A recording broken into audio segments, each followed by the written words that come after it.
అలా సోతే ఎవరు రైళ్ళు మరి ఇంత కక్కుర్తిగా ఉన్నారు అని అనుకోకుండా ఉండరండి.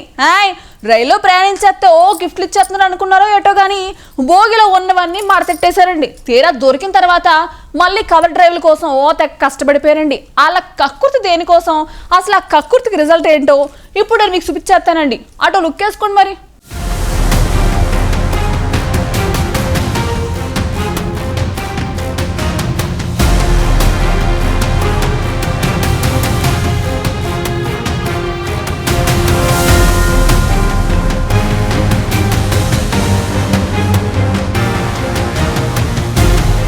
వాళ్లు ముగ్గురు రైల్లో ప్రయాణించారు. అది కూడా ఏసీ కోచ్లో. గమ్యానికి చేరారు.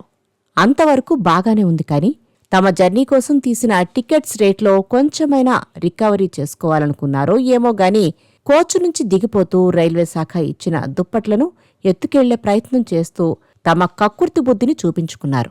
కాకపోతే కోచ్ అటెండెంట్ ఫిర్యాదుతో టీటీఈ ఆ ముగ్గురు ప్రయాణికుల బ్యాగులను చెక్ చేశారు. అంతే, ఆ ముగ్గురి కక్కుర్తి బయటపడింది.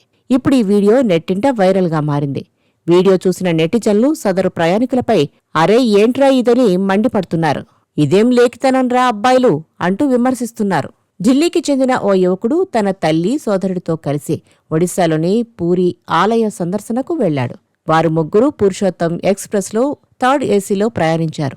ఏసీ కోచ్ కాబట్టి రైల్వే సిబ్బంది వారికి బెడ్షీట్లు, టవల్స్ ఇచ్చారు. జర్నీ టైంలో ఉపయోగించుకున్న తర్వాత వాటిని అక్కడే విడిచిపెట్టేయాలి. కానీ జర్నీ చేసినందుకు వాటిని రైల్వే శాఖ తమకు గిఫ్ట్గా ఇచ్చిందనుకున్నారో ఏమో గాని వారు మాత్రం ఎంచక్క ఆ దుప్పట్లు, టవల్స్ను మడతపెట్టి తమ బ్యాగుల్లోకి సర్దేసుకున్నారు. ఆ తర్వాత సైలెంట్గా జంప్ అయిపోవాలనుకున్నారు. కాకపోతే ఇదంతా చూసిన కోచ్ అటెండెంట్ వెంటనే టీటీఈకి కంప్లైంట్ చేశాడు. టీటీఈ కల్పించుకుని వారి బ్యాగులు చెక్ చేశారు. అంతే, వాటిలో బెడ్షీట్లు, టవల్స్ బయటపడ్డాయి. అది చూసి వారు కవర్ డ్రైవ్లు మొదలెట్టారు. తన తల్లి పొరపాటున వాటిని బ్యాగుల్లో పెట్టి ఉండొచ్చునని ఆ యువకుడు చెప్పడానికి ట్రై చేశాడు. టీటీఈ మాత్రం ఇది కావాలని చేశారంటూ 780 రూపాయల ఫైన్ వేసి వెంటనే చెల్లించారని చెప్పారు. ఒకవేళ అలా చేయకపోతే రైల్వే ఆస్తుల పరిరక్షణ చట్టం ప్రకారం కఠిన చర్యలు తీసుకుంటామని వార్నింగ్ ఇవ్వడంతో వెంటనే ఆ ఫైన్ కట్టేసి అక్కడి నుంచి వెళ్లిపోయాడు ఆ వ్యక్తి.